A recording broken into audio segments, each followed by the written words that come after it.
Good morning, good afternoon to everyone joining us. Yeah, good afternoon, good evening from East Africa, Uganda. Good afternoon from Zambia. Obrigado.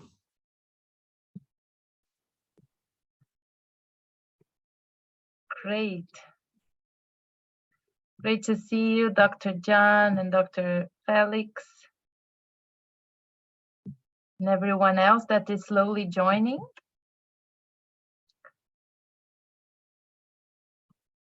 We'll give a few more minutes. We had 199 participants registered, so nearly 200. So let's give a moment for everyone to join. Meanwhile, please take into account that we have an interpretation facility thanks to the translators joining us here in the interpretation button at the bottom. You can select if you want to stay in the English channel or go for French or Spanish.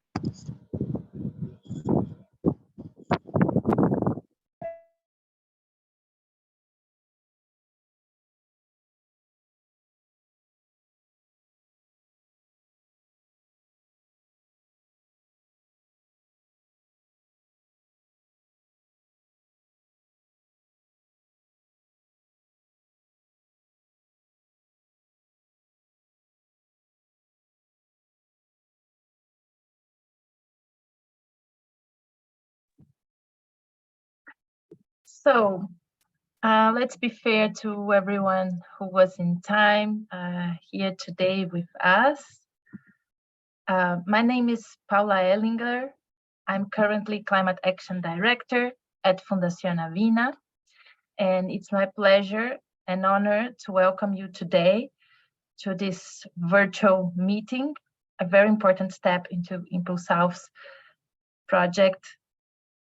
This event is part of the PCCB network events on capacity building, and we truly thank all the PCCB network's team support in organizing this. And it's co-organized with the Adaptation Fund, and I kindly thank the support from our guest speaker, who is going to speak later today, Farai from the Adaptation Fund. This event, as you probably are aware, is a very important moment to Impulsouth, which is a South-South cooperation project run between 6 countries to strengthen the capacities for climate action in the developing world towards strengthening engagement from the South in climate negotiations. In this respect, we have run as a network of partners research assessment on capacities and knowledge needs and gaps for assessing the impacts, risks, and vulnerabilities of climate change. This process started roughly a year ago, where we gathered together as partners, and in a moment I'm going to mention you all of those who are part of the network, but we gathered together to develop and validate a common research methodology, and then the research teams led an amazing work of translating the common methodology to the national context, and today we're going to hear some of the findings of this process. But most important is that we hope that the research process can inspire greater action for climate adaptation. And this is why the title of this event is Moving from Needs Assessment to Action, an agenda to build capacities in adaptation planning. Because we hope that these research results that will be shared here today are just a first step for a strengthened agenda to build capacities and take action for climate adaptation in the 6 countries that are object of this research, but further beyond in the Global South. So before moving into the agenda of the day, I just want to share very quickly, Impulsouth is a collaborative alliance of organizations that is funded by the IDRC, the International Development Research Center, coordinated by Fundación Avina, in collaboration with Flaxo Ecuador, the United Nations University, and research partners in Uganda, Zambia, Niger, Madagascar, Dominican Republic, and Guatemala. You're gonna hear from the research partners in a bit, but they are the Universidad del Valle in Guatemala, the Universidad Nacional Pedro Enriquez Ureña in Dominican Republic, CHAI in Uganda, the Wascau Center in Niger, the Laboratory of Applied Research in Madagascar, part of the Antananarivo University, and the Copperbelt University in Zambia. With that, could you please move forward to the next slide?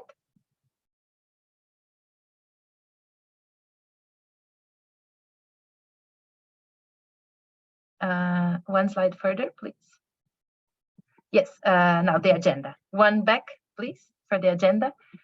Just want to quickly share with you.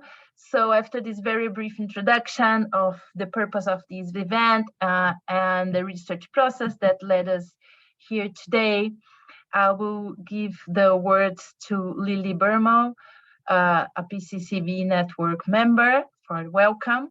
And then we are going into the presentations of the main findings of the research by 6 research leaders. And then we're gonna move to reflections and experiences from the Adaptation Fund on funding based on capacity needs assessment. The last part of this event, the last 25 minutes, will be dedicated to an open discussion. But of course, if you have comments or questions at any point of this session, please use the chat to share your ideas, your reflections, your questions. We'll try to make it as interactive as possible. With that, I kindly give the word to you, Lily Bermo, please. Thank you, Paula. Good morning and good afternoon to everyone joining today. My name is Lily Bermo. I'm a member of the Paris Committee on Capacity Building, PCCB, and part of our Working Group 4 on identifying capacity gaps in needs. I would like to welcome you all to the webinar today, organized by the PCCB Network and Impulsouth in collaboration with the Adaptation Fund. I'm excited to announce that today's webinar will be dedicated to building capacities in adaptation and how to take that crucial step from needs assessment to climate action. But before we go into the depths of this event and introduce our panelists, I'd like to quickly introduce you to the PCCB. Established at COP21 in 2015, the PCCB seeks to address current and emerging gaps and needs in implementing and further enhancing capacity building in developing countries. The mission of the PCCB is to identify capacity gaps and needs and potential solutions, including enhancing the coherence and coordination of capacity building efforts related to climate change. Being the newest member of the PCCB, I joined a few months ago, I seek to contribute effectively to this objective of the PCCB to enhance global climate action. To support its mandate and mission, the committee launched the PCCB network in 2020 as a voluntary association of interested stakeholders engaged in a climate-related capacity building. This PCCB network provides a platform to share information on best practices, contributes to the work of the PCCB in fulfilling its mandate, and seeks to connect with its peers across sectors and regions. At the moment, the network unites 310 organizations addressing several areas of capacity building. The PCCB regularly mobilizes the expertise of its network members through events like these, but also at the regional level through PCCB side events and at the UNFCCC Regional Climate Weeks. Also at the international level through the capacity building hub at the UNFCCC COPS. To learn more about the PCCB network and how to become a member and its collaboration possibilities as a member, please follow the link in the chat. But coming back to today's session, I look forward to the discussions on capacity needs and gaps shared by researchers from the Dominican Republic, Guatemala, Zambia, Uganda, Madagascar, and Niger. Adaptation planning is fundamental to our collective actions and reactions to the climate crisis. Therefore, now and in the coming years, advancing climate adaptation planning efforts through the assessment of vulnerabilities, risks, and assessments on national levels becomes a key priority in the climate-related capacity building landscape. But at the same time, there is a growing need to address adaptation planning in the beginning of the national adaptation policy cycle, as it is pivotal to collective progress on the global goal on adaptation. Taking the research process of capacity needs assessment into account as an enabler for capacity building will be at the center of the following discussions today. Additionally, we will also reflect on the experiences related to funding for adaptation based on such capacity needs and assessments. So once again, on behalf of the Paris Committee on Capacity Building, I would like to thank Impulsouth and the Adaptation Fund for collaborating to deliver this event, and to all of the speakers and audiences. Now back over to you, Paula. Thank you. Thank you very much, Lily. I would just like to make a kind reminder in name of the translators team for everyone speaking, please speak slowly so that they have the capacity to transform all the conversations into 3 languages. I would like to kindly pass now the moderation of the presentation of main findings to the research coordinator of the process, Mrs. Pilar Bueno. Please, Pilar, the floor is yours to facilitate these presentations. Thank you very much, Paula, and apologies for coming late. We have some issue with the link of the call. With respect to that, let me please start by saying that it was my privilege, along with Ignacio Lorenzo, to officiate as the research coordinators of this process. And we have the opportunity to conduct together and collaborate with the 6 national teams and all the partners of Impulsouth, these action research plans that are focused on assessing impacts, vulnerabilities, and risks of climate change, with an emphasis on gender. Let me also emphasize that this topic was selected by the national focal points as a priority, so this is very important for the project. Along with Ignacio, and for the purpose of this research process in particular, we developed together a guideline that aims to accompany and to give some ideas to the research team with respect to how to carry out the research projects, how to develop the research plans first, and then how to conduct the research process. During this design, and as part of the guideline that is translated and published in English, in French, and also in Spanish, you will find some components or main features of the action research plans that were submitted and approved last year, focus on specific scoping of the research proposals, seeking to have a context-specific conversation, always on assessing impacts, vulnerabilities, and risk of climate change, with this emphasis on gender. Also to understand gender considerations and specific scope of each of the national research teams in terms of a sector, a territory, a particular vulnerability. So you will have the opportunity to listen from the different teams, which were the different specific scoping that they selected. If it's what was agriculture, water, coastal management, there are some common topics between the different groupings. We also invited the teams to identify specific objectives, to make a literature review, and of course, to work with a theoretical and conceptual framework, making use of the capacity building UNFCCC framework that the PCCB is working so far, to develop also an initial hypothesis, trying to provide a first diagnosis of national capacity gaps and needs in relation to the desired outcomes, and of course to have a methodological design, including different types of tools that we offer in the guideline, and of course the different teams decided the best combination of these tools. So without more dilation, I would like to invite Daniel Abreu. He is from Dominican Republic. I would like to invite Daniel, that is part of Universidad Nacional Pedro Enriquez Ureña, to have the first presentation. Let me please just recall to everyone in this conversation that you will have 5 minutes to start and to make your presentation. And then after each of the teams has finished the 5 minutes, we will have an opportunity to start a conversation and also to answer some questions. So please be as respectful as possible with the time, since we are a lot of people here and we want to have some time for exchange. Daniel, please, you have the floor, and thank you.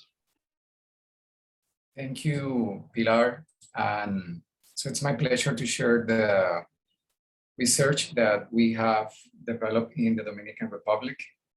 And basically our scope was to identify the main institutional gaps, especially in the tourism and agriculture sectors. And tourism mainly focus on the coastal area tourism. We also prioritize not exclusive, but a priority was a focus on government capacity and basically to assess climate impacts, vulnerabilities, and risk. We used a mix of research methods, basically survey for key stakeholders. We did interviews, consultation to experts, and a very in-depth DEX research. We found much more data research that has not been published in the Dominican Republic. So that was also like a finding that we actually have a lot of information. And we consulted around 22 key institutions among the government. Basically, we have a Presidential National Council on Climate Change, the Ministry of Environment, Tourism, Agriculture. We also include the Ministry of Women, Ministry of Youth, that is not in the PowerPoint, we also consulted, and universities and NGOs. Please, the next slide. So the main needs and gaps that we identified many more, but this will be like maybe the key 5 ones. So first is there is a gap in consistent technical capacities. We have capacities, but they are not consistent and between different sectors and government institutions to assess climate vulnerability, especially sensitive to gender and vulnerable groups. That's a missing link. We also, the second main gap we identified is in tourism and agriculture official institutions to assess risk at a local scale. They do it on a national scale, more or less well, but local scale is missing. We have a third gap that is a need to strengthen action for public information and sensitization. This is across all sectors, not only these ones, but also including the agricultural tourism. We have a gap in get stable financing for research. And finally, we need to research and improve women and youth participation in climate resilience policies. So the recommendations that go pretty much along these needs and gaps identified. First, is to strengthen the technical capacities of key official institutions for assessing climate vulnerability and risk. A second recommendation is to develop instruments to make it feasible and practical to transfer capacities generated at national level to the local level, which is something that hasn't happened yet. We also recommend to have a public awareness campaign in climate resilience that is led by official institutions with participation of academia. A fourth recommendation is to strengthen technical capacities to access climate financing, mainly targeted at evaluating climate risk and increasing resilience.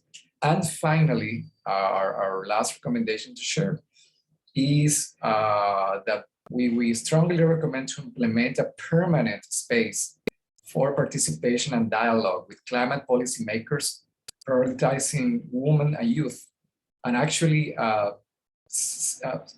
from the interviews that we conducted to key institutions dealing with youth and women, they have already taken some steps. And even last weekend, there was a dialogue. And that was more or less influences because of this research, that they make it a priority when we were actually requesting information about it. So we already can say we have some results about this. So thank you. This is my short summary on our findings in the Dominican Republic. Thank you. Thank you very much, Daniel. And it sounds really exciting to already have this kind of outcomes of the research process, not only a document and a very rich process as you expressed, but also this kind of opportunity. So probably we will have more time to engage with respect to know a little bit more about this process, this dialogue that you are describing. Thank you, Daniel. I would like to please provide Jacqueline Brinker the opportunity to take the floor. She is from the Guatemalan team, and she is part of the Center for Environmental Studies and Biodiversity. Jacqueline, you have the floor. Thank you, Pilar, for the introduction. Hi, everyone. Nice to see you all here. I'm going to present the research from our team. Actually, we work together with Gaby Fuentes, which is who is right next to me here. But in order to spend the less time, I'm going to present by myself. So the scope of research of our country was to assess the needs and gaps of knowledge and capacities for the evaluation of impacts, vulnerabilities, and risks of climate change in the marine coastal sector of the country, with an emphasis on gender. As you can see here, there is a map of Guatemala, and you can see there is the Atlantic Ocean and also Pacific Ocean. So that's why we prioritize the marine coastal sector. For the research, we use different methods. First, we did an initial research where we reviewed some technical documents, but also normative, legal, and strategic instruments. And also we made a mapping and prioritization of stakeholders. I'm sorry.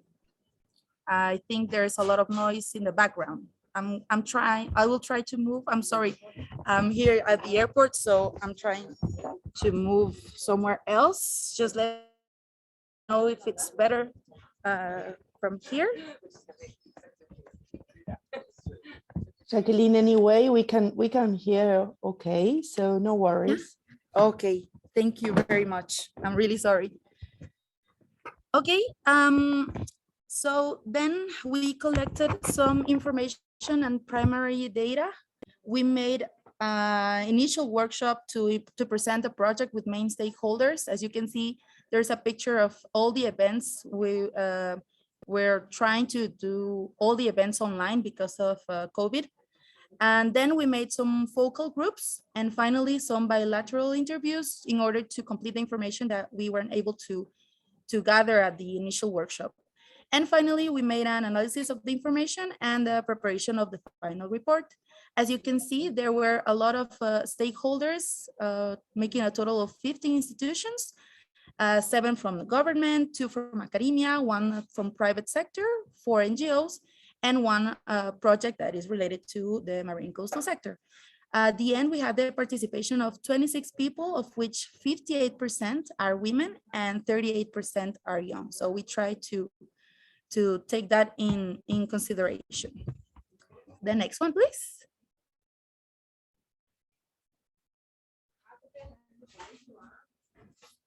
Thank you. So in summary, after all the research we made, we found a lot of different needs and gaps. So this is only a summary, as you can see, but we found out that there is a lack of public funds and the lack of a stable civil service career. So what we recommended for this is to strengthen the budget of the institutions that manage coastal marine areas in the country. Then we also found that there is a lack of databases with historical and current information that is robust or consistent over time and that is standardized. So for this, we recommend to strengthen the network of all the meteorological and hydrological stations in the country, and also to implement oceanographic stations, because we don't have any in the country, and also to standardize all the methodological protocols that we use right now.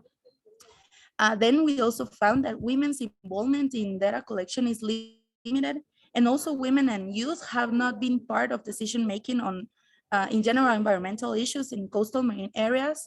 So for this, we recommend that women's development initiatives and programs need to be strengthened, and also to ensure the capacity building and information being transferred to women, to strengthen the women's organizations, but also to strengthen the municipal youth offices to involve them.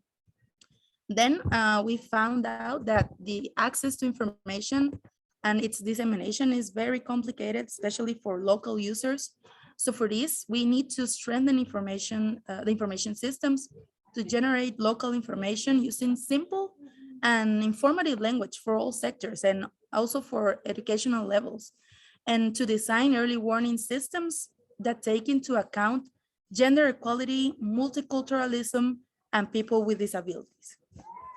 And finally, we found out that governance in the sector is deficient, as there is a very weak coordination between the different institutions linked to the sector.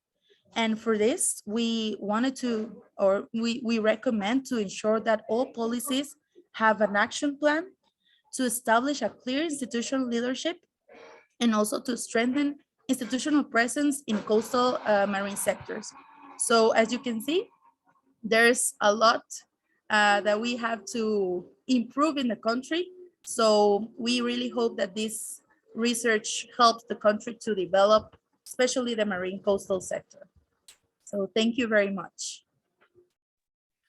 Thank you very much, Jacqueline, as well as Gabriela, for all these very interesting process and also project and outcome that we are today sharing with all the audience. So thank you very much. As we said before, we'll have an opportunity to engage in some minutes after all the researchers can have their presentations, so to have a first engagement and questions and comments for sure. So I would like to, before inviting the next speaker, just to remind everyone to please speak slowly so that the English speakers can follow all the process. And again, with that, I will invite Felix Calava from the Zambian team and of Copperfield University to make the presentation of the team. Felix, you have the floor. Thank you so much, and it is a privilege to be with all of you and share our research output from Zambia. Kindly take us to the slide for Zambia, please.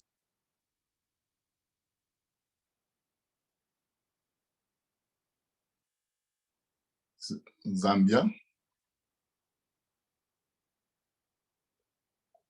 Okay, thank you so much. So in terms of what we're looking at, we basically try to assess the institutional capacity and needs and gaps, focusing mainly on the Ministry of Agriculture and the Ministry of Green Economy and Environment. And this ministry was looked at because of the fact that that's where the meteorological department sits.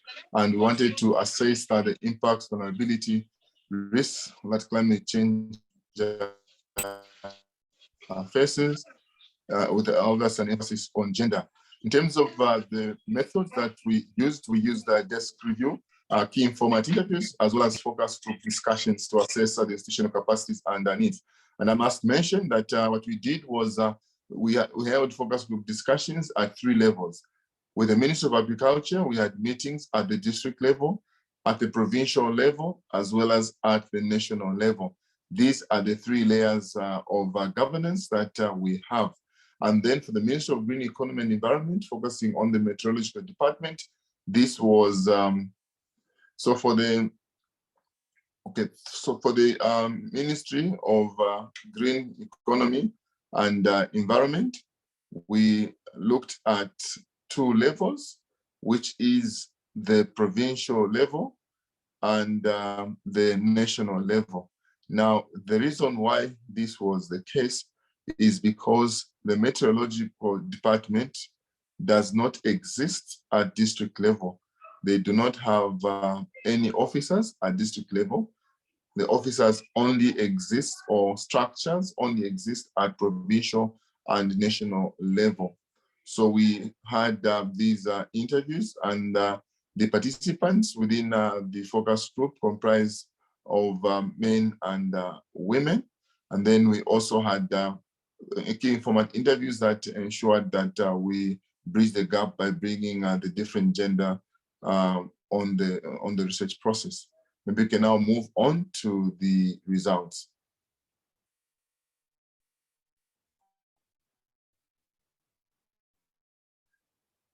There are quite a number of gaps. The first gap that I'd like to share with you is that for the Ministry of Agriculture, while climate information is really important in informing agriculture and developing adaptation strategies, the Ministry of Agriculture has no mandated staff to receive weather information from the meteorological department.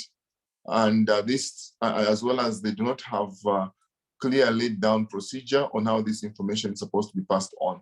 Now, it is important to note that the meteorological department does give 10 days focus, weather focus, but this information is shared with the Ministry of Agriculture, but unfortunately, within the Ministry of Agriculture, they have not yet developed mechanisms of receiving and sharing weather information. And yeah, so the second one is that there is actually poor working framework between the meteorological department and the Ministry of Agriculture with respect to flow of weather information.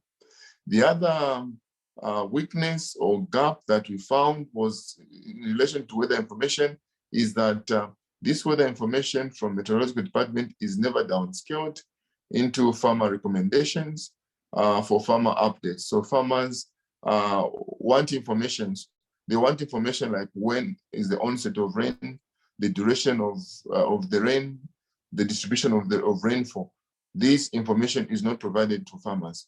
And then the other thing that we also observed was the fact that when it comes to the Ministry of Agriculture, all the planning is heavy on the top, and it is not done with participation of people on the at the lower scale. So it's actually top down rather than bottom up. Now, this is a major weakness because those who experience climate risks are at the lower scale, and we need to first of all appreciate how climate change is impacting them, understanding how the risks that they experience. But this information is not really filtered into the whole process. So women and youth, as well as other vulnerable groups, we may not be aware their vulnerability as well as exposure is not fully integrated. Why? Because of little local information. So there are quite a number of recommendations that I'll share just in the interest of time. We're looking at ensuring that there is a clear line between there's a clear line between Ministry of Agriculture on how they receive climate information, weather information, as well as passing it down. Improving early warning system is actually key, and ensure the cooperation between Department of Meteorology as well as Ministry of Agriculture. The special emphasis is the fact that in Zambia, most of the farmers depend on rain-fed agriculture. In the continent Africa, 95% of the farmers depend on rain-fed agriculture. This therefore tells us that there is need for strengthened collaboration, understanding of capacities between the departments responsible for meteorology as well as agriculture, as well as downscaling weather information to the local people. Thank you.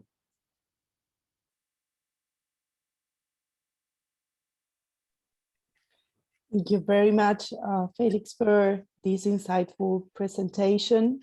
Let me please invite John Baptiste Kadu from the Uganda team to make his presentation too. He's from the Climate Change Adaptation Innovation Tribe. So please, Dr. Kadu, you have the floor. Thank you very much. Now, I'm not going to the details. The activity was undertaken, of course, in Uganda, but we picked one of the local governments. It was not a national level activity because the funds were not enough to cover the national level approach. We thought that if we take a segment of the country, one district, then it could be a representative of others, and the activity could be scaled up. In terms of scope, indeed, any large, I can't read it. The study was carried out in Nakasongola district. This is a cattle corridor. Nakasongola district is the granary of the country. It stretches diagonal across from the southwest to the northeast. And that's where we've got a lot of food produced in the country and cattle. So there's a lot of agro activities. That's why we picked that. The research method used with desk review, mainly desk review literature from various segments of the country, and of course from the global, the UNCCC literature and literature from other UN agencies. The key information, we also use the key informant interviews, interview the key people that are linked to vulnerability assessment in the district.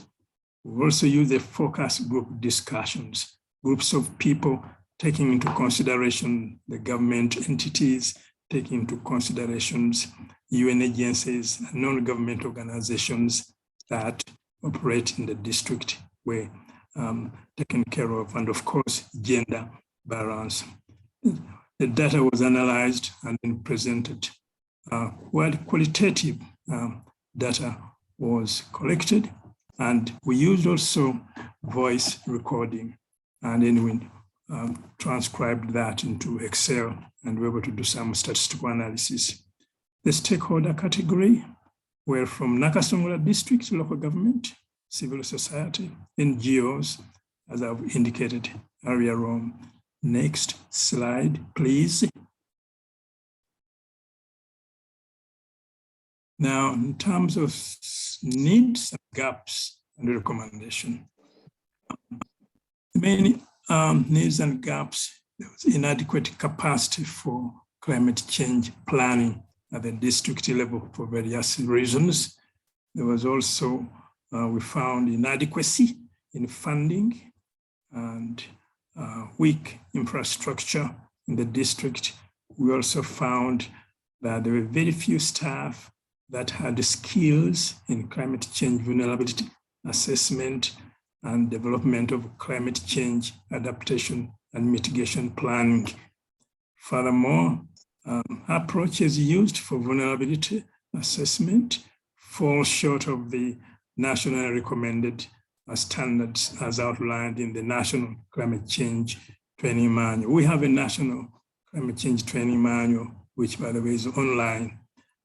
Furthermore, refresher training for staff previously trained in vulnerability assessment for the needs and gaps in that area. Now, in terms of recommendation and response to these needs and gaps, there is a need to build the capacity of the district in climate change action and climate change planning and adaptation. Establish the climate change office to galvanize planning and response. These will be key aspects. Furthermore, the recommendation, something about infrastructure support and financial resource mobilization to facilitate planning, to facilitate data collection and storage and retrieval, digitization of weather stations, improvement of computers, in other words, IT-related kind of activities support. Furthermore, recommendation and training on climate change vulnerability assessment and participatory planning, climate change action planning. The issue of vulnerability assessment is key and needs to be addressed strictly. We need a refresher training for using the updated training manual on vulnerability assessment. And lastly, in terms of recommendation, there's capacity enhancement needed in gender mainstreaming, specifically in climate change oriented actions. Thank you very much. Over to you.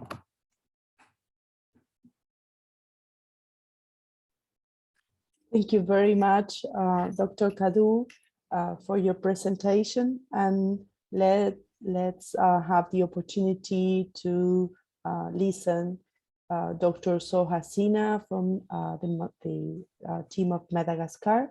And he is from the École supérieure des sciences agronomiques, Université d'Antananarivo. Please, Dr. Su, you have the floor. Thank you very much for the floor. I am very happy to share with you the main finding of Madagascar research. I will be brief. With my presentations. For Madagascar, the research is focused on water sector because this sector is the most affected by climate change. And we choose also the city of Antananarivo, which is the most populated area of the country. And about the research method, we used especially individual survey by using of questionnaire, and we also during the workshop organized with stakeholders, we gather information through open discussion and also from through group work, and we used. Excuse me, Dr. Su, I sorry to interrupt, just to let you know that you have the opportunity to make your presentation in French, just in case you decide to do so. Apologies for the interruption. Yes, yes, if I can also continue with English, but slowly. If I can continue, but I can also speak French if you, if it's needs. I will speak in French. Yes. Pour Madagascar, donc la recherche a été focalisée sur le secteur eau, puisque c'est un des plus touchés par l'effet de changement climatique. Et nous avons orienté la recherche sur la ville d'Antananarivo, qui est donc le plus peuplé de la grande île, et l'effet de changement climatique est un peu plus prononcé. Pour la méthode utilisée, c'est l'enquête, le focus group, aussi pour l'interaction entre les acteurs, puisque à partir des interactions, on a pu donc identifier les recommandations et aussi les problèmes entre les institutions surtout et aussi individuels. Pour les stakeholders, nous avons pu impliquer au moins 6 catégories, ministères et les institutions rattachées, les NGO, c'est-à-dire le ONG, société civile, institutions de recherche, et aussi donc les organisations territoriales décentralisées, les communes et tout ça. Voilà donc les principales stakeholders à impliquer dans le processus. Est-ce qu'on peut passer, s'il vous plaît, à la... Voilà. Voilà, donc je pense qu'il y a toute une similarité. Hein. Il a toute une similarité avec les autres pays. Il a toute une similarité avec les autres pays, puisque l'accès et l'inexistence des données, c'est donc parmi le besoin, l'insuffisance de matériel et ressources, puisque station climatique, c'est presque non fonctionnel à Madagascar. Les logiciels de traitement des informations, ce sont tous de la thune. Et surtout, le problème de capacité, hein, surtout de capacité technique pour l'évaluation de vulnérabilité, capacité d'exploitation de informations pour l'analyse de risque. Et surtout, cette capacité-là manque bien. Problème rattaché à la gouvernance, c'est donc l'inexistence des institutions, des bases de données nationales et des systèmes de coordination de cette base, puisque l'accès à cette base nécessite une organisation et une gouvernance structurée. C'est pour cela que ça nécessite vraiment d'être réfléchi. Et vraiment, on doit promouvoir les partenariats avec les projets pour cette question d'équipement, pour cette question, surtout pour cette question de ressources, à la fois financières et matérielles. On doit promouvoir le partenariat. Et aussi, on doit faire des renforcements de capacité, à la fois pour les institutions, pour les individus et pour aussi oui, à la fois les institutions et les individus, pour tout ce qui est de l'évaluation de vulnérabilité, quelles sont les informations nécessaires, comment faire surtout concernant la méthodologie applicable pour l'échelle régionale, l'échelle locale et tout ça. Et finalement, la recommandation s'oriente aussi sur le renforcement de structures de coordination pour l'accès, pour l'essence des informations, pour l'accès aux informations, pour l'évaluation de vulnérabilité et risques. Voilà un peu ce que je peux dire. Merci de votre attention.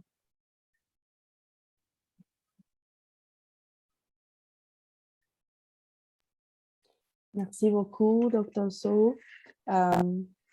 Let me please go ahead with the presentation of Ibrahim Boubacar. He is part of the team of Niger, and he integrates the Université Amadou Mornoumi. Excusez-moi pour la prononciation. You have the floor, sir. You have your 5 minutes. Please go ahead.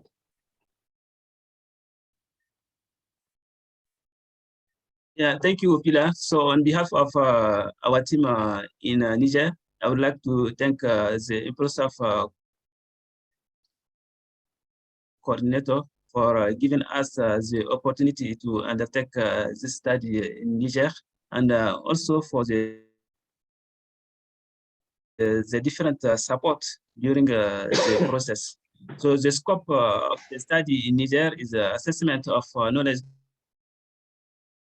capacity, needs, and gap on the issue of assessing the impact, vulnerabilities, and the risks of climate change in the agricultural sector. And emphasizes on gender. So our focus is on agriculture in Niger. Niger is a Sahelian country of a rain-fed agriculture, which is highly exposed to the different effects of climate change, characterized by low rainfall amount and also higher temperature. On the issue of gender, we have noted there is a high inequity between men and women in terms of employment and economic status. And also we have a limited access of women to education and also to land. There is also a low participation of women in the economy and decision making. So in order to better analyze these situations, the methodology that we have adopted is based on the stakeholders mapping in order to identify the main stakeholders that are involved in the sector of climate change and agriculture in Niger, from the individual level, institutional, and a systematic level. To characterize also the agricultural sector, we have done a desktop review, and also to evaluate the gender issue in the sector of agriculture. And then we have made some survey, some discussion groups, and also organize a workshop in order to evaluate the capacity, weaknesses, and needs of the different stakeholders and institutions from the local level to the institutional level. So this have helped us to gather a lot of data that from the analysis of this data, we have elaborated some propositions and recommendations in order to fill some of the gaps. Please, next slide. Next slide. Next slide.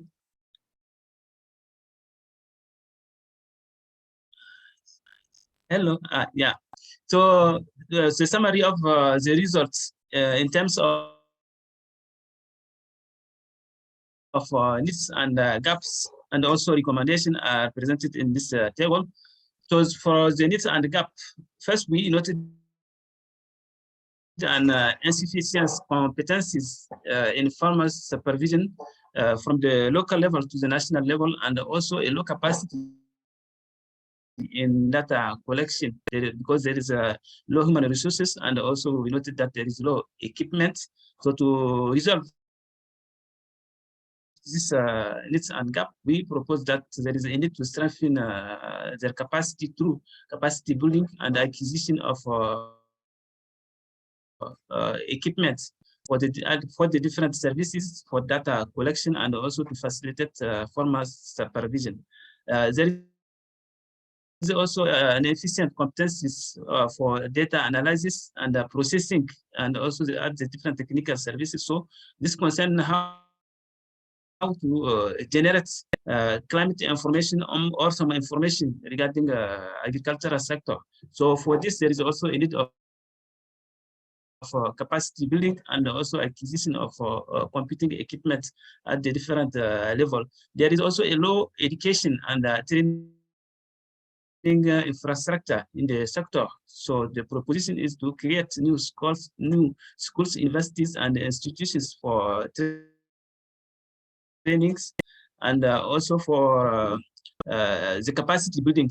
So there is also an insufficient platform and a low synergy between this existing platform.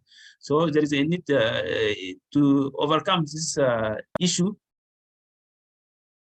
there is a need to strengthen the platform and also to reinforce the support of this platform by the government or the funding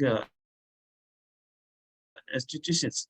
There is also a barriers for women employment. So to resolve this issue, there is a need to create platforms and also groups of women and also to make some improvements of the institutional arrangement in order to promote women in the different activities in the agricultural sector. Last not the least, there is a low communication and low sensitization on the issue of climate change. So there is a need of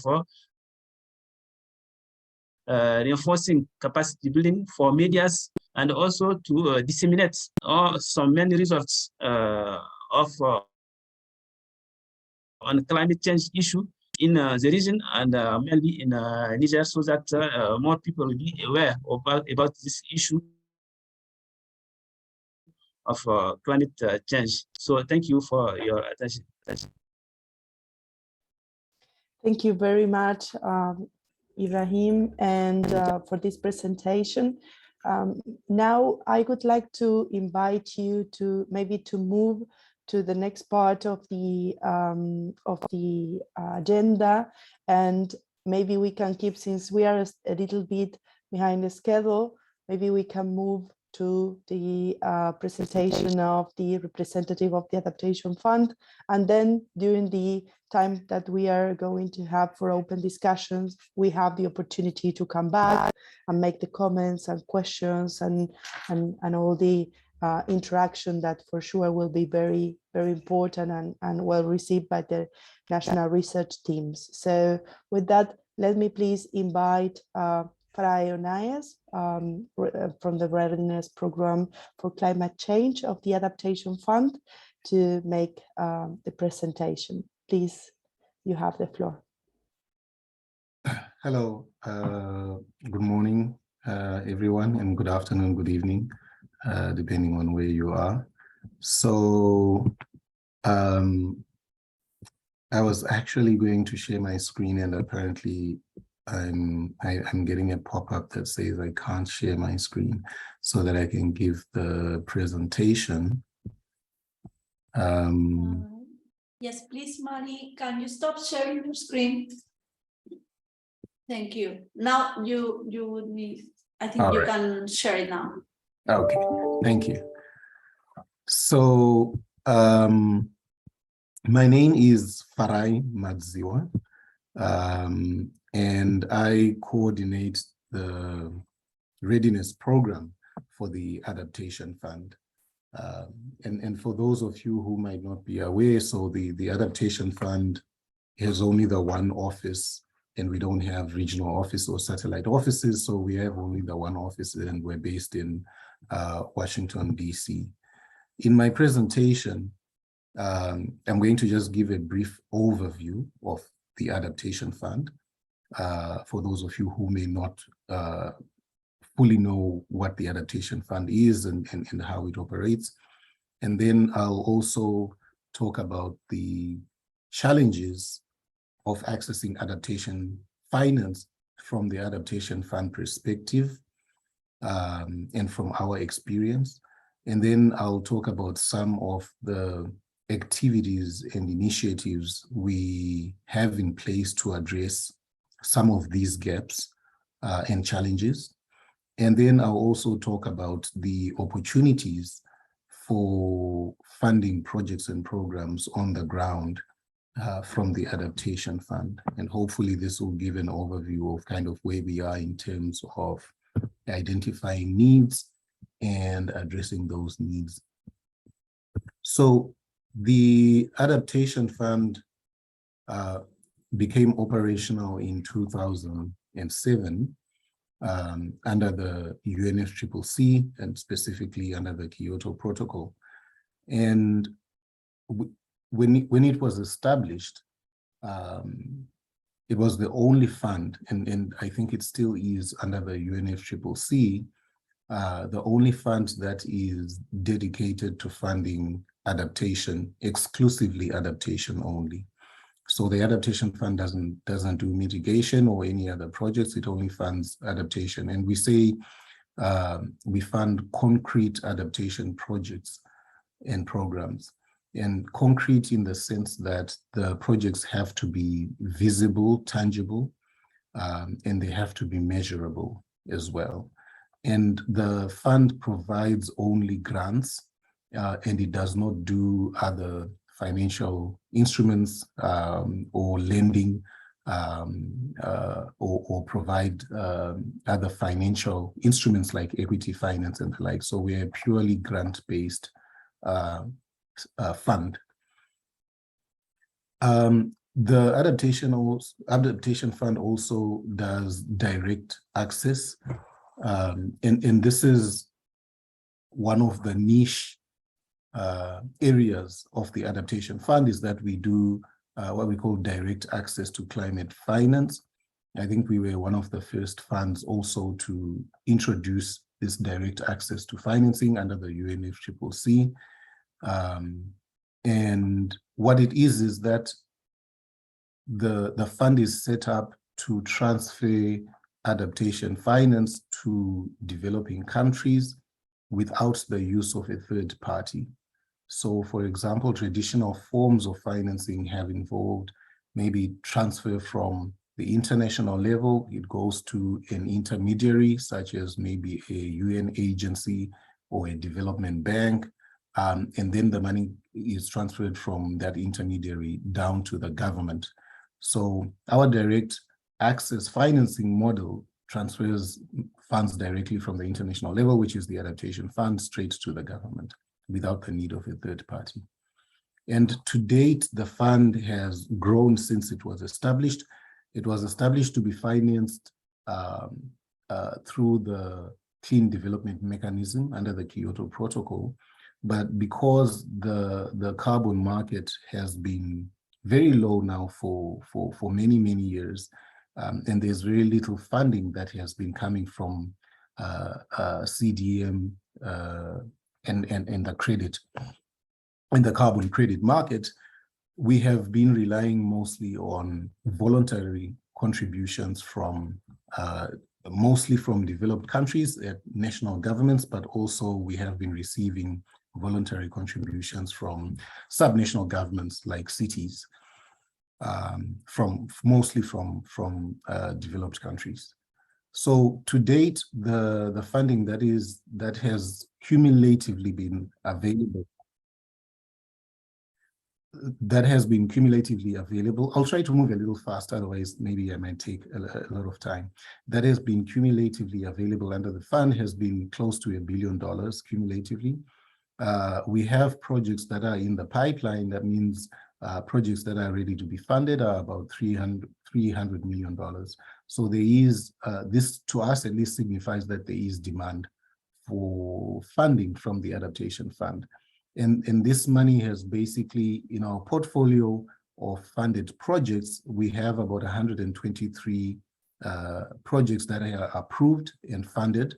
And the impact of that funding is that these projects have reached about 31.5 million beneficiaries, and have resulted in the training of at least 1.25 million people being trained in climate change, climate resilience, and climate change adaptation.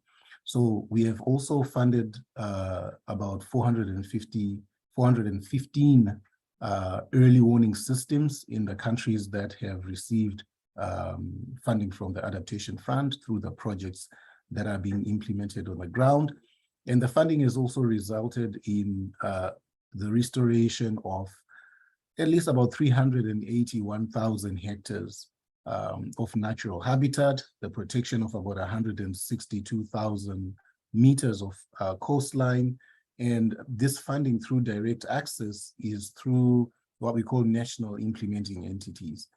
And the national implementing entities have to become accredited in order to be receiving funding from the Adaptation Fund. And currently we have 34 national implementing entities accredited with the fund. That means we have 34 countries that have an entity that is accredited to receive financing from the Adaptation Fund. So the portfolio has been growing over the years, and the biggest, at least from our portfolio at the moment, the region receiving the highest amount of funding from the Adaptation Fund is currently Africa, which is 42% of our funding goes to Africa, and closely followed by Latin America and the Caribbean and Asia Pacific, which are more or less the same, 26% and 28% respectively. But in terms of the allocation of funding in these regions, I just want to mention that, so accessing finance from the Adaptation Fund is done on a country-driven and country-driven basis. So that means the Adaptation Fund doesn't necessarily dictate where the money goes. It's purely based on the how quickly these countries in these regions meet the requirements to access funding, and therefore that results in the financial flows to those regions. So it's a country-driven process by the countries. So some of the challenges that we have identified in terms of accessing finance. So the Adaptation Fund did some research, and we developed a study or a publication called Bridging the Gaps in Accreditation. And this publication basically outlines, from our perspective and the perspective of the accreditation panel of the Adaptation Fund, what some of the entities and institutions struggle with in terms of accessing climate finance from the Adaptation Fund. And one of the things they found was that there are challenges with familiarization of the accreditation process and the criteria to become accredited. And accreditation is important because an entity has to become accredited in order to be eligible to submit projects or programs for funding by the Adaptation Fund, and in order to be able to receive funding from the Adaptation Fund. So accreditation, therefore, is kind of like the central core of being able to receive funding from the Adaptation Fund. So in terms of going through this accreditation process, a lot of entities, institutions, and governments don't have a firm grasp or understanding of the process and the criteria and the requirements. And in terms of understanding also the documentation requirements to provide evidence of meeting the fiduciary criteria necessary for accreditation. Another challenge is regular communication between the Adaptation Fund focal points in the countries and also the institutions and entities that have been nominated by these focal points to go through the accreditation process and receive funding from the Adaptation Fund. And communication is important. It's communication in country, but communication also between the country representatives and the Adaptation Fund Secretariat and the Adaptation Fund Board.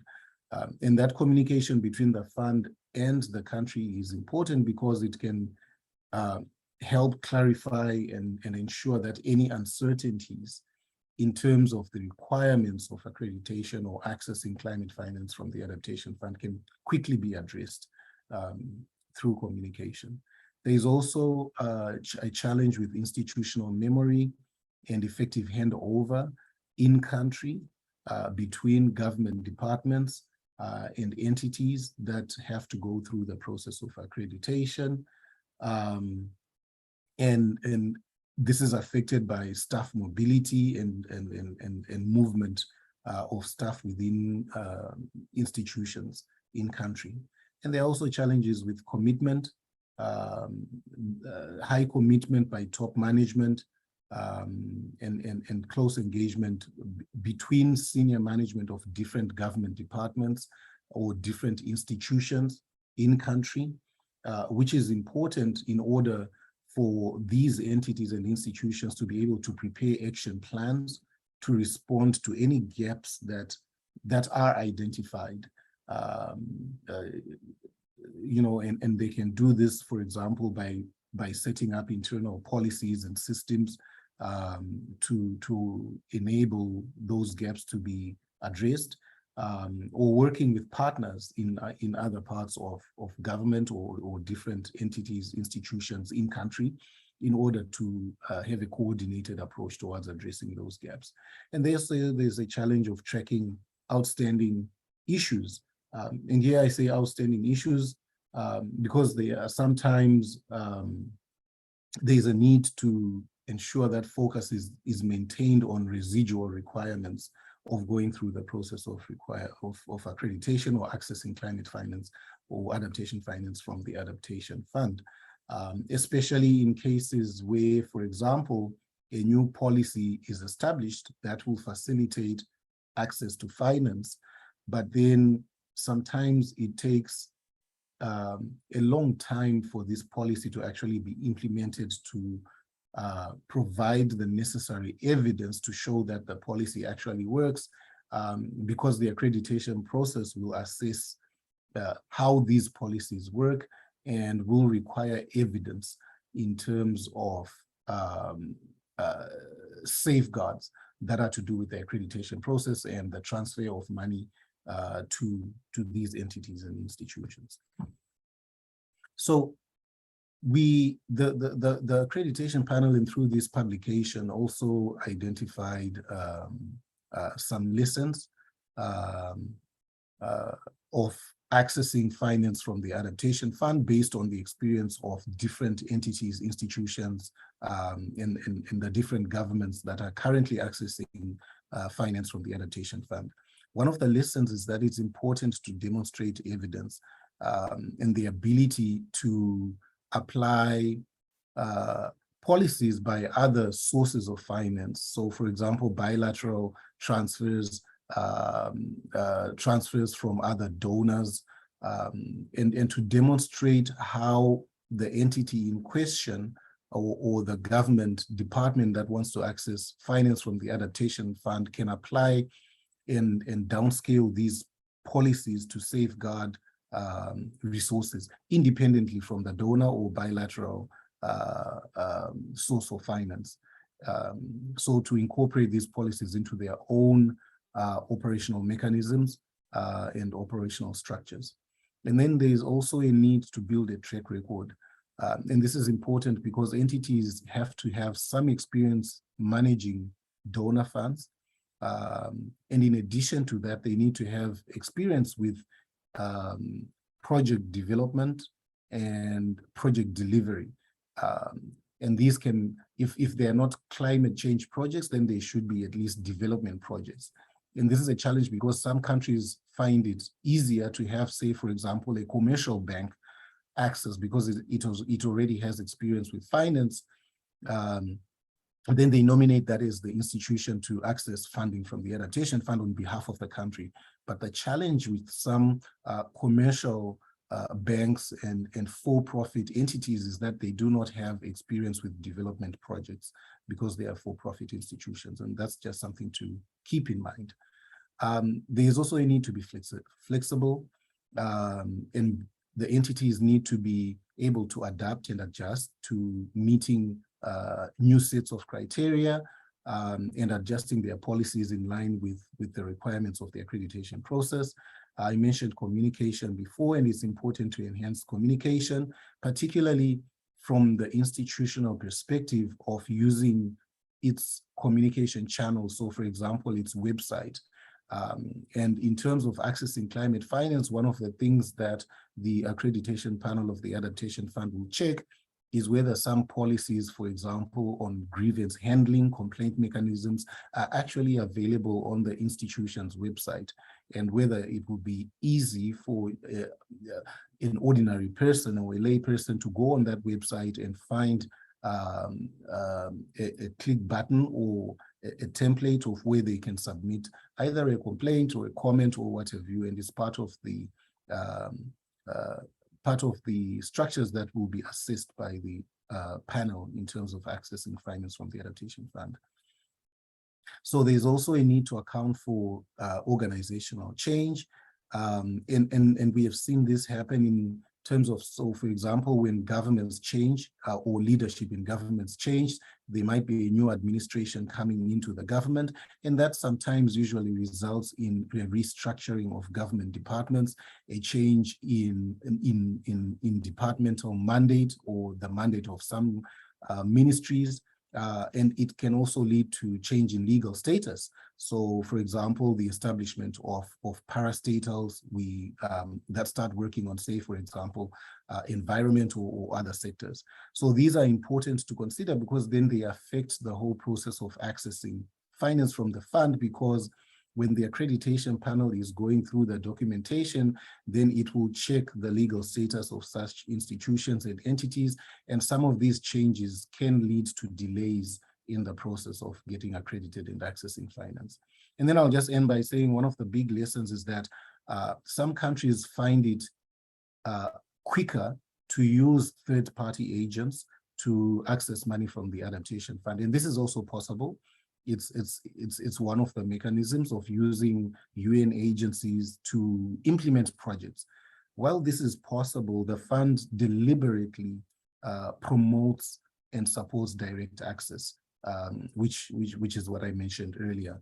And going through the direct access process in itself is a capacity building process because it increases country ownership, and supports, decision making at the national and subnational level, and it raises the profile of both the government agency or the institution that is going through the accreditation process internationally.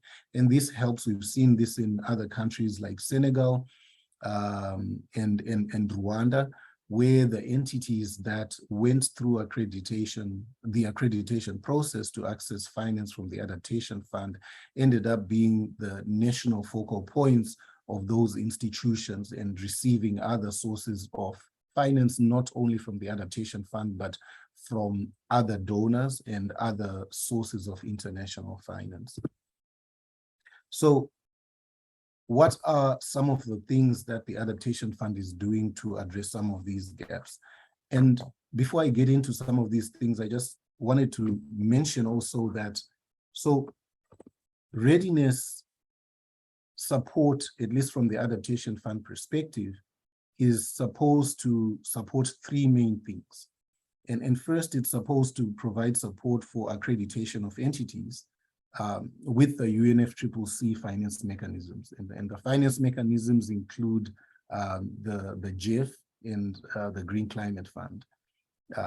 And outside of the GEF, accreditation is a requirement to access finance from the Green Climate Fund. And it is the same with the Adaptation Fund. So that's one of the main purposes that the fund has a readiness program. The second reason is to support access to climate finance, support project design, support project development and delivery. And then the third is to support overall progressive learning. And in this, there is the culture of direct access, which I mentioned. So in terms of how the readiness program of the fund is set up, is basically, its purpose is to provide support to receive grants from the Adaptation Fund, both grants for projects, but the readiness program itself also has grants that it provides to support capacity building in countries. And I'll talk about that in a little bit. And to support accreditation, I've mentioned that, project preparation and design. We contribute to knowledge management, and it also provides visibility for the Adaptation Fund. So in terms of grants that are available to support access to climate finance from the Adaptation Fund, we have a grant called the Readiness Package Grant. This grant is meant to support the direct access modality. So it's meant to support accreditation as a national implementing entity. And it's the grant is up to a maximum of $150,000 per entity that is seeking accreditation with the fund. The way the grant is structured is it goes through an intermediary. So the intermediary can be another an already accredited national implementing entity, which will provide peer support to the entity seeking accreditation with the fund. So the grant is meant to support South-South peer support for accreditation to the Adaptation Fund. And the Adaptation Fund Secretariat is involved in providing guidelines and tools and instruments to guide the process of accreditation, whereas the intermediary, which is the provider of peer support, will be involved in the actual hands-on day-to-day support of the entity or institution that is seeking accreditation with the Adaptation Fund. There is also support for project development available through grants and non-grant support from the Adaptation Fund. And again, the Secretariat will provide guidance, tools and instruments to support the process of project development, the process of project implementation, and basically the whole project cycle for the Adaptation Fund. And there are also grants to support with environmental and social safeguards and integrating gender at the institutional level. So we call these technical assistance grants, and they are basically meant to support the development or enhancement of environmental and social safeguard policies and gender policies within institutions that are accessing finance from the Adaptation Fund. And this is crossed out. There was an additional grant that has recently been stopped. It was called a Project Formulation Assistance Grant to support with project formulation. But although it has been stopped, the amount has been incorporated into another existing grant, which is also supporting project development, project formulation. So some of the non-grant activities that are available include seminars that the Adaptation Fund hosts. We have an annual seminar, but this is a closed event, only open to already accredited national implementing entities that are using the direct access modality of the fund. We also have publications. So for example, we have this study on readiness and capacity building, which looks at the readiness program of the Adaptation Fund, compares it with capacity building and the readiness program from the Green Climate Fund and from the GEF. And it has some lessons learned in terms of providing overall capacity building support to developing countries. And we also have webinars and regional workshops. And we try to invite and include all countries within a region that are eligible to receive funding from the Adaptation Fund when we host regional workshops, and we sometimes hold international global level kind of workshops, which talk about accessing finance from the Adaptation Fund and all our processes and procedures and the like. And these workshops, sometimes also we cover national adaptation planning, NDCs, and how that is linked to receiving finance from the Adaptation Fund. So we also have country exchanges where we have participants. It's a form of peer support for project design and development. And this was mostly during the time of before COVID, but we are looking forward to resuming these country exchanges from next year onwards as well. And then I think one of the last things I'll mention is we have this community of practice. We call it a community of practice for direct access entities. And what it is the Adaptation Fund, in partnership with the Green Climate Fund, are both actively providing financial and non-financial support towards the establishment of this community. It's now established, it's operational, and it's a community of accredited national implementing entities from the Adaptation Fund and accredited direct access entities from the Green Climate Fund that have come together and autonomously are running the community. So the Adaptation Fund and Green Climate Fund are observers.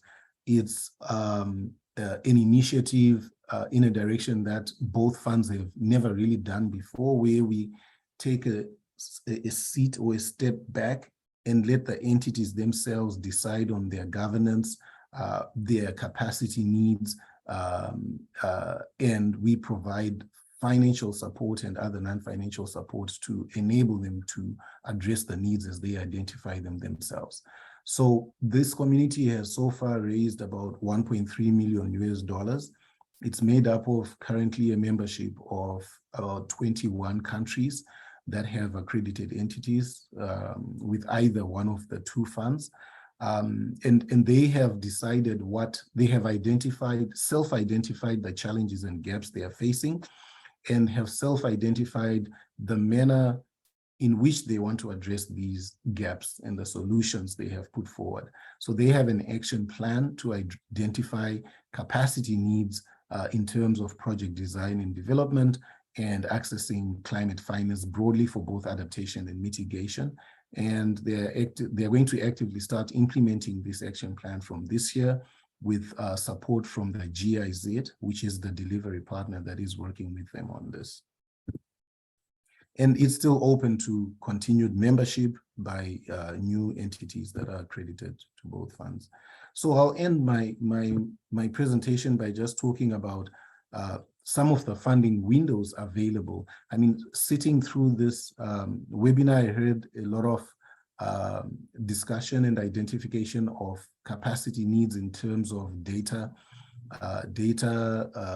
collection, data availability, manipulating this data, and other systems. So this is just to mention that in terms of receiving financing from the Adaptation Fund, we are not prescriptive, and the finance from the Adaptation Fund can be used to finance a broad range of sectors and themes that cover all the range that is shown on the screen. And there is no limit in what, in terms of the sector and the themes that can be financed from funding from the Adaptation Fund, as long as it is an adaptation or resilience-based theme or sector. And I know this is the very last slide. I know it's a loaded slide, but these are all the funding windows available under the Adaptation Fund. They are structured to follow the medium-term strategy pillars of the fund, which is made up of 3 pillars: action, innovation, and learning and sharing. So under each of those 3 pillars, there are different funding windows. I won't go through them one by one in detail, but because I know this PowerPoint is going to be shared also with participants, but I wanted to flag that a lot of these funding windows, you'll see it says NIE, NIE, NIE, NIE. Some exclusively only say NIE. And this goes back to what I was saying before about direct access. And NIE is an institution that is accessing finance from the fund using the direct access modality.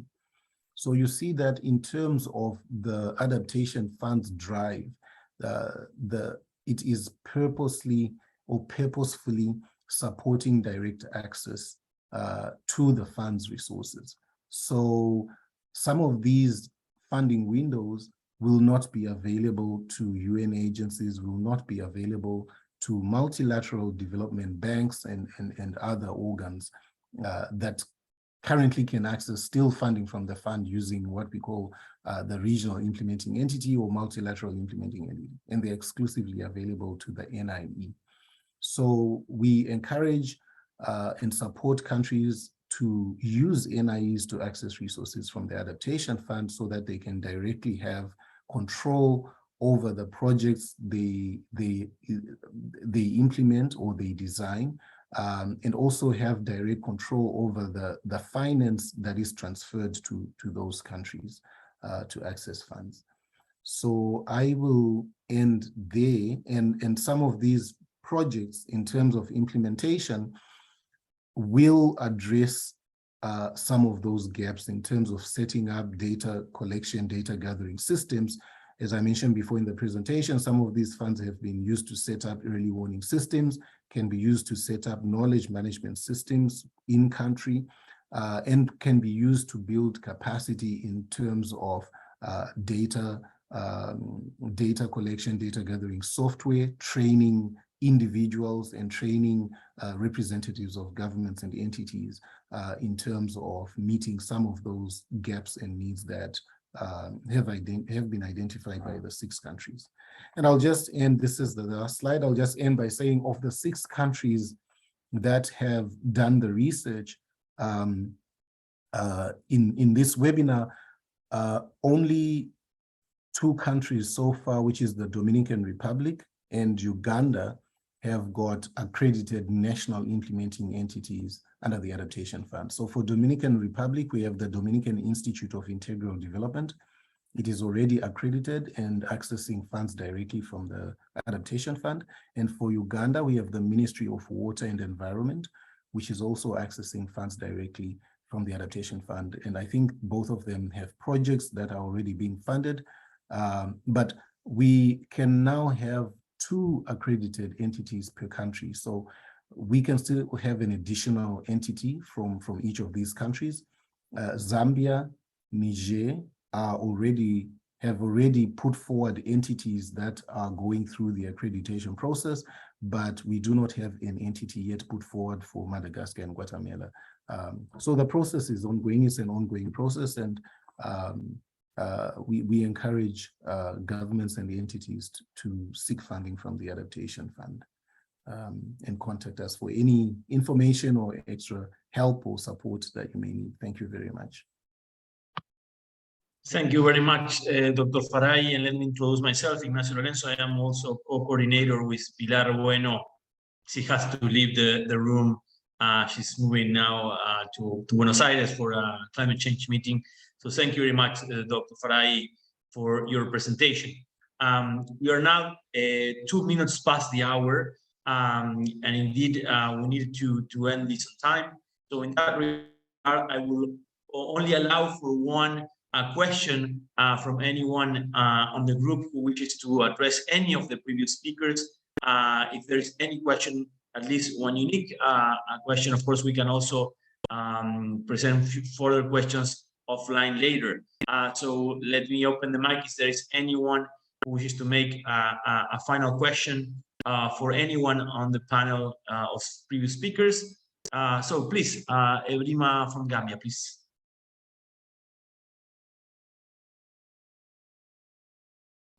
Your mic is muted. Perhaps you can. Okay, thank you so much for giving me the opportunity. Can you hear me? Yes, please go ahead. Thank you very much for your intervention. Good afternoon from the Gambia. Good afternoon from the Gambia. I work for the Soil Solution Gambia as an executive director, and also the Gambia National Soil Partnership, which is coordinated by the Food and Agriculture Organization of the United Nations. And it has been so long. This is my 4th year following the Adaptation Fund website, and also following all their mailing list and then updates. But actually, I hardly see opportunities for civil society organizations or NGOs when it comes to funding in terms of Adaptation Fund. And I noticed that there is a focal person for Adaptation Fund in the Gambia who works at the Ministry of Environment. And then I have a meeting with him the other time, but he said Adaptation Funds are only accessed by government institutions or national governments. And I want to ask the question to say, is it possible for CSOs or NGOs to have direct access from Adaptation Fund? Thank you. Thank you very much for your question. And please, Dr. Fayari, if you wish to answer our colleague from the Gambia. Thank you very much for the question. Thank you for the question. And just to say, actually, I'm not a doctor, and it's just Farai. That is just to clarify. But yes, so there are opportunities for civil society organizations and non-governmental organizations to access funding from the Adaptation Fund. We have a funding window under the innovation funding window that is available to non-accredited entities. However, this window is through what we call an accelerator, and that accelerator currently is the UNEP, CTCN, and UNEP. So, and it's available on our website, and I can provide a link in the chat. And that is a funding window that is being financed by the Adaptation Fund, but it is meant for innovation projects and it is available to civil society organizations and NGOs. If you are not accredited and you still want to access, you can approach any of the accredited entities in your country, and a lot of them are open to you having a discussion of a proposal that you want to submit for funding, and they will be happy to incorporate it into their own program, which they will submit to the Adaptation Fund for funding. And that's another way that you can get around that issue. Thank you very much, Farai, for your answer, and I believe it was very well explained. So thank you also our colleague from the Gambia for the question. So now let me just give the floor to Ma'am Eva Costas from the PCCB, so she can also close our meeting. Please, Eva. Thank you very much, Ignacio. Thank you very much to the Impulsouth team for hosting this program and for collaborating with the Adaptation. I think Lily was already sort of mentioning in the opening that the goal of the PCCB network, and I think it's definitely this is sort of what the network achieves to do, and sort of bringing together different organizations and hosting events like this one, sort of bringing in different experts around and sort of share their experience and work on capacity building on different topics. So just being really mindful of time, I'll try to quickly bring your attention to the PCCB network. It was set up by the PCCB as a voluntary driven association of stakeholders engaged in climate change capacity building. So one of its objectives is of sort of bringing these different stakeholders together to share information and good practices of their work and contribute to the work of the PCCB in fulfilling its mandate. We currently have a bit over 300 member organizations, and we welcome many more from 80 different countries. So the network is very diverse.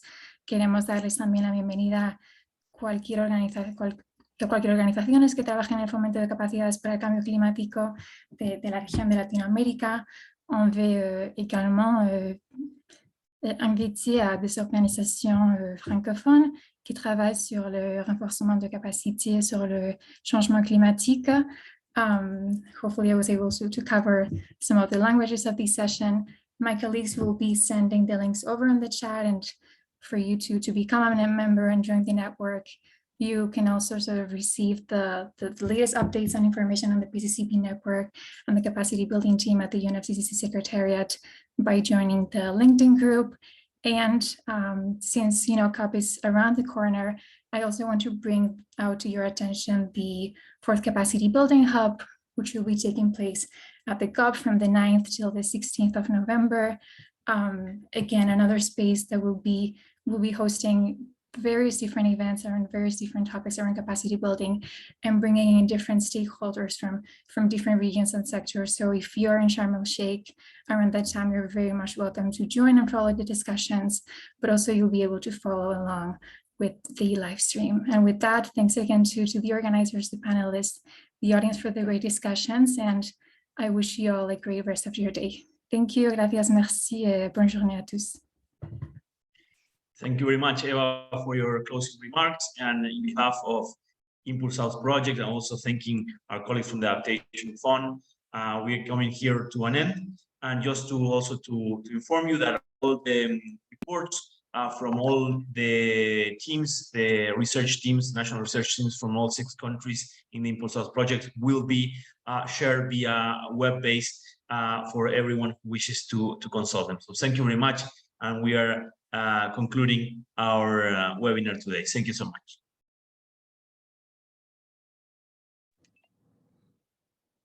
Thank you. Thank you all. Bye. Thank you. Bye. Thank you. Thank you, everybody. Thank you. Bye-bye. Thank you so much. Thank you so much. Bye. Thank you so much. Bye. Jean-Marie. Bye-bye. Au revoir. Jean-Marie, are you around? On se parle. Jean-Marie, Au revoir, Jean-Marie.